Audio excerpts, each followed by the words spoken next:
Yan. Grabe, kahit saan. Traffic. Yan. Kasama ko si GP. John Paul. GPS. John Paul. Bago kong kasama sa trabaho. Ay, Bisaya na pre, no? ang hirap mag-traffic. Bisaya din.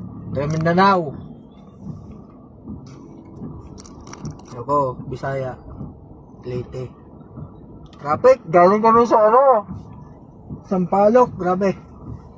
Kung saan na kami nakarating, iwas lang ng traffic. Pero traffic talaga. Leyte at saka Surigao. Surigao.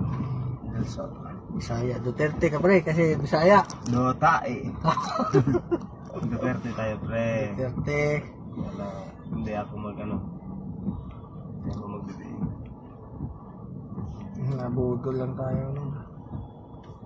Oh, dyan. Tapos dyan, paano? Andan sa gitna, pre, oh. Ayun, mo. Nakagitna pa yung... Oo. Yun yung mahirap sa Manila, pre. Ano yan? Innova? Tulad yan. Alam nilang hindi na sila makatawid dito. Sumingit pa. Sumingit pa. Ay, nabara. Barado tuloy. Yan, oh.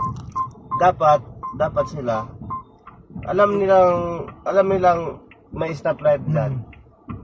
Dapat doon pa sila huminto sa gilid. Sa unahan pa. Iba kasi, nakita nila, kasi green pa.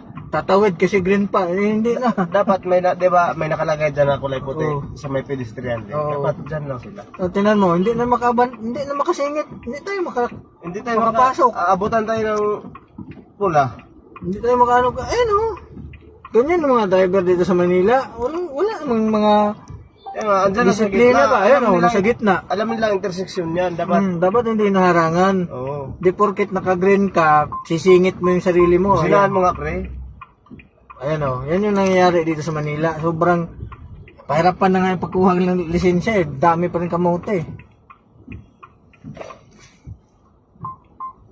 Di porket green ka, isisingit mo yung sarili mo. Abutan tayo dito ng kulay pula. Ayan na, nagpupula na. Nagbiblink na. Doon tayo sa kabila, pre. Kabila tayo. Yan yung mga sakit ng mga driver dito sa Manila.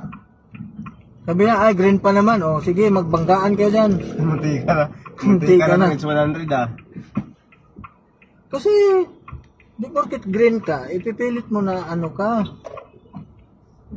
tatawid ka. Ayan o, walang lusutan. Kahit motor, hindi makalusot. Ikot na naman tayo doon sa Mayon. Mayon na naman tayo. Ayun na naman kami. Balos-los yung mga driver dito sa Manila eh. Kung hindi yun nila hinarangan, wala na. Mas